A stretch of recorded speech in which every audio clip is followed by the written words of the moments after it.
Attribute stacking builds are among some of my favorite builds to make in Path of Exile. They are strong and fairly easy to get into as they don't involve too much complexity to get right. The core of these builds generally revolves around a few unique item mods that give you additional powerful modifiers per X amount of intelligence, strength, or dexterity. You can add a couple of these synergistic mods into your build, and just like that, you're pretty much set. Just grab the attribute you need, stack it, and grab the efficient life and damage nodes along the way, and you're set. You have a build. These builds usually can end up quite well rounded because int and strength stacking, for example, both give bonuses to the effective life pools themselves, while also accomplishing the goal of acquiring damage. This results in strength stacking builds having great health pools, while int stacking builds lend themselves to having the highest energy shield pools in the game.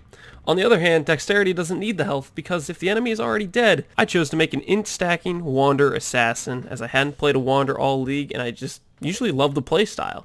To start the gear off, I crafted this one by Awakened Orb combining a Shaper imbued wand with flat lightning damage per intelligence with a tier 1 Crusader Lightning Pen mod. When combining these items with Awakened Orbs, you want to make sure they have no other additional influence mods. That means you don't want your Shaper influenced item with the lightning damage mod per intelligence. You don't want it to also have Shaper mod that says damage penetrates resistances type of thing. So make sure those are the only exclusive Shaper or Crusader mods on each of the wands before you combine them, and you'll be set to go. Ideally, you'd basically want, hopefully, to get an open suffix, and that way you can craft crit chance or attack speed, or you can scour your suffixes by crafting prefixes can't be changed, throwing a scour orb, and then you can multi-mod crit chance and attack speed onto your wand. For our amulet, we awaken orb and increased attribute and increased intelligence amulet together and craft on increased maximum energy shield and the anoint tranquility. This is because intelligence gives us a lot of increased energy shield, which we then get spell damage from that, which applies to our wand attacks because we pick up the notable that makes spell damage applies to wand attacks. Next up for our helmet, we grabbed a +2 power siphon helmet. You want to Warlord Slam this and then alt spam till you hit +1 power charge and then awaken orbit with an increased intelligence helmet.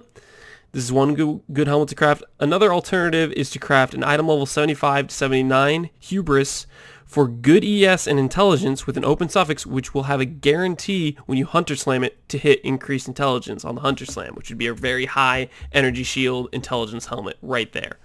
For our chest piece, we want a dense fossil craft Valregalias till we hit high energy shield and intelligence, and then Crusader Slam it, ideally to hit increased intelligence. If you don't hit increased intelligence, most of the other Crusader mods are all good things, and you'll still be able to sell the chest piece for a profit and just keep cycling your money until you get the increased intelligence mod that we're looking for. For our rings, we grabbed high intelligence rings with an open prefix to slam a Crusader orb on. This is because all the prefixes for rings are all good things for the build. They get a decent amount of flat lightning damage or increased energy shield. You can't, for the most part, go wrong slamming a Crusader prefix there, and it's just an additional affix on your ring on top of what you already got. For our belt, we grab an Oxium, which gives a monstrous amount of weapon elemental damage and defense against chill and freeze. A cheap unique with a great value for the build. And for our shield, we grabbed a Ziri's Reflection. This is fairly cheap at this point, only being a few X. This is late in league, though. So alternatively, if you're earlier in the league, what I would recommend, because these shields are much more expensive at the beginning, they're like 10, 15x, I'd recommend crafting a titanium spirit shield with dense fossils until you just hit high energy shield and high intelligence, and you'll be set to go with just that. For our gloves, we just use dense fossil spamming fingerless silk gloves for high ES and intelligence.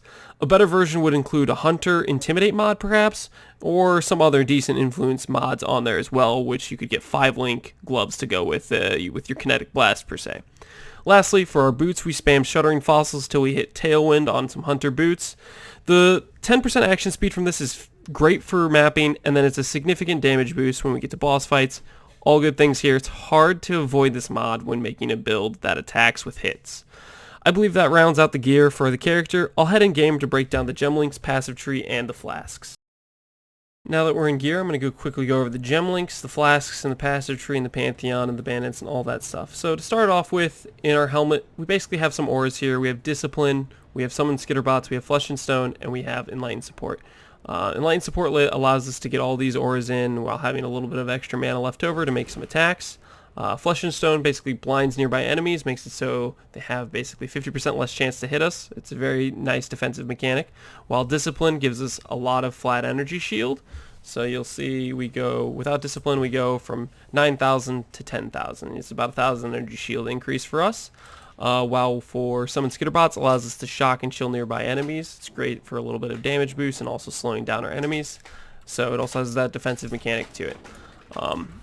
Those are the 3 ores we chose to go with. Wrath would be a decent one to look at as well. In that case, you'd have to probably drop Flesh and Stone or Discipline, but you'd get a decent amount more damage out of it because of that.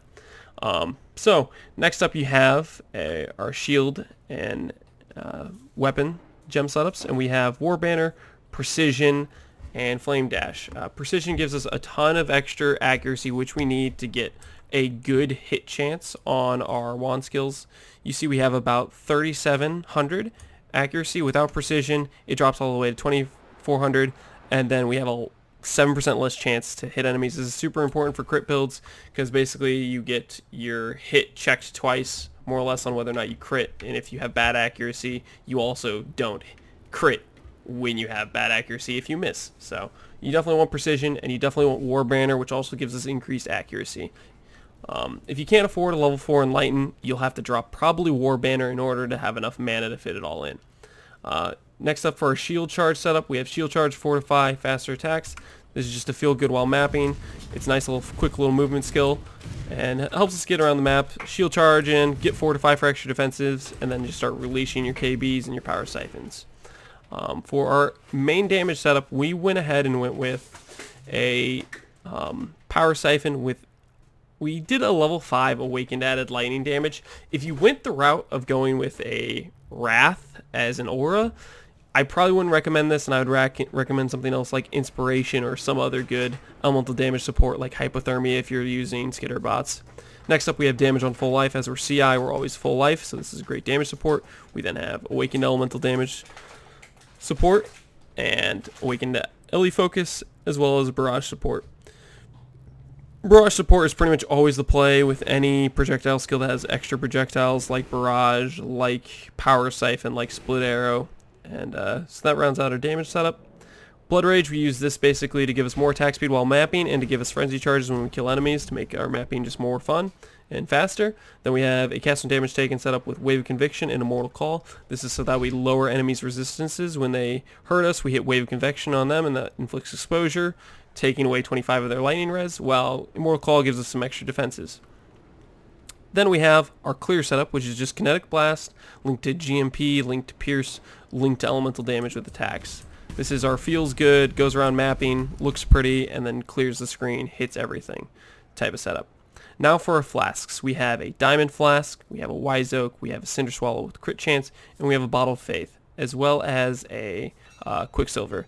Ultimately, this build, I think, hit close to crit cap, and I probably shouldn't have been using a Diamond Flask. I would swap this one out for a Defensive Flask just to feel better while mapping, feel more tanky. For the most part, it's a pretty tanky build with 10k ES, Leech, and Fortify and all that stuff, but to swap in a Defensive Flask here would just kind of ensure your tankiness, so to speak.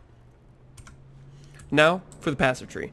To start off, we went with Assassin. Assassin gives a ton of damage. In stacking doesn't really have, for the most part, when you're doing an attribute stacking, generally it's hard to become crit at that point because of how much points you have to put into other things that aren't crit. And Assassin basically says, yeah, we're crit now. That's more or less what Assassin does for us, along with giving us a ton of map speed, which feels great, and some additional defense. Assassin's one of the very well-rounded, strong Ascendancies, and I'd highly recommend it. So we went with Mistwalker for the speed, for the defenses, and then we went for Deadly Infusion for obviously the crit chance, the extra power charge, the movement speed, and then opportunistic for more movement speed and damage when we're only next to one rare or unique enemy. To follow that up for our passive tree, this was kind of a hard decision for me to make between going this route here and then picking up the extra jewel socket here versus traveling through these nodes. Ultimately, either of these routes would be fine, whether you want to go to here and then pick up an extra jewel socket if there's some decent jewel you can fit in here, or if you want to go this route to have a longer extended period to get a split personality with good accuracy and good intelligence. But anyways, the gist of the build is we go around grabbing int along with wand slinging, prism weave, the great power charge nodes over here, and all the max power charge along the way, along with the really efficient increased energy shield nodes like Arcane Will, Arcane Focus, all that good stuff, and along with the wand nodes. Now to follow it up with our Cluster Jewels, we ended up going with Jewels with Scintillating Idea and Storm Drinker. Ideally, you'd get some other notable here as well, but to do that, it's kind of expensive, and we just went the cheap route of getting these ones with just these two mods. And then we finished it off by getting small Cluster Jewels with Will Shaper, as we get a bunch of flat mana from all of our flat int, resulting in this Will Shaper being 5% of 3,000, which is roughly somewhere around 150 energy shield, which is about 50% better than energy from Not. This is only really good when you have a ton of mana. If you don't, then energy from Not is better for flat energy shield. So we have two Will Shapers, and then we have a Genius here on a Megalomaniac, so we got kind of lucky in getting a Genius here. And then to follow that up, over here we have some offensive nodes where we have Genius, Gladiatorial Combat, and Gladiatorial Combat and Repeater. These are basically just some nice offensive nodes for our Megalomaniacs. Originally, I had like 4 Will Shapers where I had 2 more of these things over here, and we had closer to 12k energy shield. It was a lot more tanky, but we decided ultimately we didn't need that tankiness and we wanted more damage, so we switched out for some Megalomaniacs. Again, you'll see Scintillating Idea, Storm Drinker, and we didn't get a third notable because that was too pricey and we didn't want to mess around with it. For our Watcher's Eye, all we really cared about was getting Precision Crit Multi. I had this jewel from another build. I keep reusing it. We actually got 2 mods out of this because we got Energy Shield Recovery Rate, which was just kind of lucky for us because we were really just using the same Watcher's Eye we had on 3 or 4 other builds, and we just happened to get Energy Shield Recovery Rate. Not necessary, just Precision Crit Multi will do you just fine. So that rounds out the build. For our next passive point, we're going to grab Discipline with the Forbidden. This could ultimately probably be a little bit more optimized, but I thought this turned out pretty well with the way we have it set up. We also go CI. Any energy shield build where you grab a bunch of energy shield, you want to go CI, otherwise you're just going to get killed by chaos damage.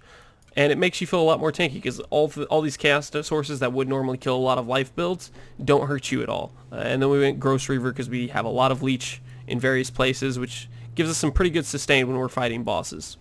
So that rounds out the passive tree. Now let's talk about Pantheon. For Pantheon, we basically went Soul Brine King.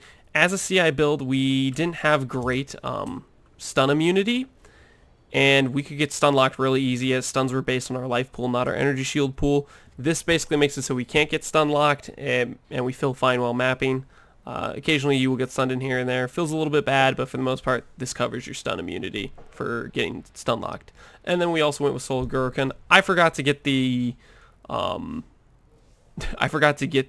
extra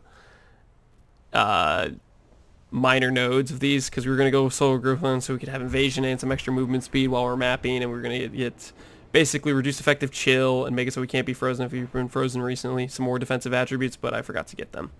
And for bandits, we went ahead with Alira, I believe. Just going to check to make sure. No, we didn't. We actually just went for 2 passives. I thought we went for Alira, but I was wrong. Alira would also be a good choice for crit multi and all res because we were a crit build. But yeah, that's rounds off the character. I hope you guys like this one. This is actually going to be my last probably character I make for Delirium League. I'm pretty shot at this point for making characters in Delirium League. I'm ready for them to announce the new league. I'm ready to theorycraft some new builds.